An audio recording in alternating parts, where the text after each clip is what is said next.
Ainhoa, soc d'ací de Castelló. Quan em van proposar contar un poc la meva trajectòria com a dona emprendedora, vaig dir que sí en seguida. Em considero una dona forta i amb les idees molt clares, però ser empresària no és cosa fàcil. Per sort, jo he tingut un gran referent en esta vida, que ha sigut ma mare. Li diem Silvi i era una persona molt forta.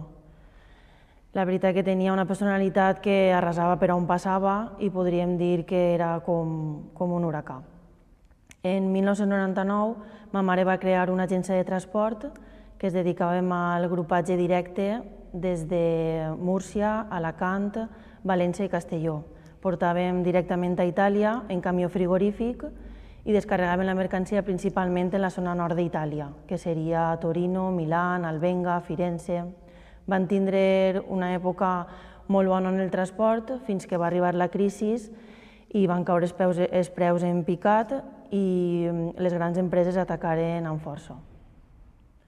En 2004 vaig acabar d'estudiar un grau mitjà administratiu i vaig decidir fer les pràctiques en l'empresa de ma mare. Tots pensareu que seria fàcil i que m'ho va posar tot a punt d'engolir, però realment no va ser així. Va ser un camí dur on vaig tindre que demostrar que realment valia i dia a dia anava superant-me. Puc dir en el cap ben alt que vaig passar per totes les fases que una persona pot passar dins d'una empresa, des de becària fins a gerent que sóc ara.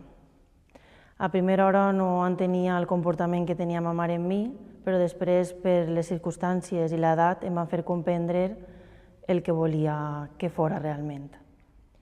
En 2012 iniciarem una nova activitat en l'empresa, que era la compra i venda de fruita.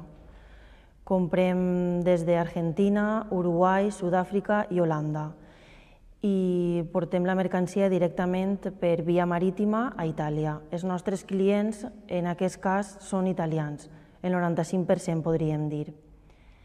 En 2019 va faltar ma mare, el 9 de juny exactament, a punt de començar la campanya forta que teníem en l'empresa.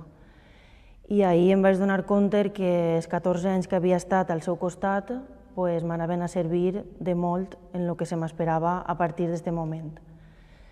Realment puc dir que va ser el màster de la meva vida, el quedar-me sola davant de la campanya que tenia que afrontar, estiguent a soles i sense el recolzament de ma mare en aquest cas.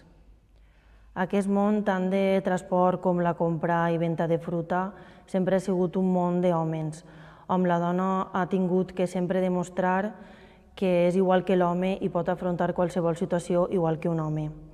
Avui en dia cada vegada som més dones les que estem al càrrec d'una empresa o som empresàries. Però així i tot no deixa de ser complicat només per ser una dona. En ma casa sempre hi ha hagut igualtat de sexes i tant ma mare com mon pare s'han repartit les tasques de casa per igual. La veritat és que formaven un gran equip i així ho han demostrat fins a última hora, que han pogut afrontar cada pedra del camí i han pogut sempre educar-nos de la millor manera per a fer-nos entendre que un home i una dona són iguals. A part de ser gerent de l'empresa on estic treballant, també sóc una dona amant de l'esport i gestione un club d'ací del poble que es diu Club Multiesport El Castellet. També dins d'aquest club hi ha una escola que també gestione junt al meu company Vicent Grimaltos i que començarem en 2017 en aquest projecte de l'escola. Érem només que 8 xiquets i avui en dia ja comptem amb quasi 60 xiquets.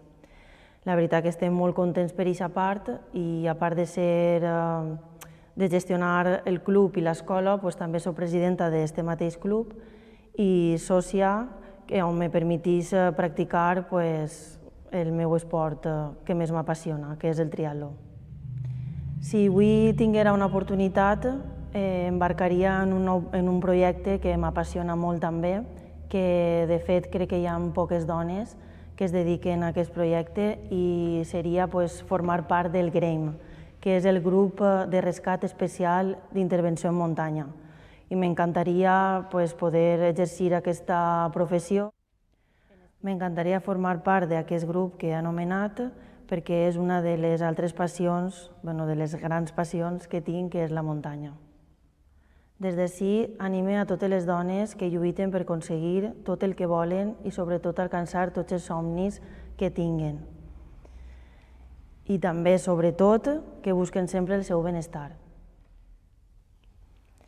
Per acabar, dono les gràcies a Espai Vivències per donar-me l'oportunitat d'haver-me pogut expressar i contar la meva experiència personal per a poder celebrar la Setmana de la Dona el 8 de març.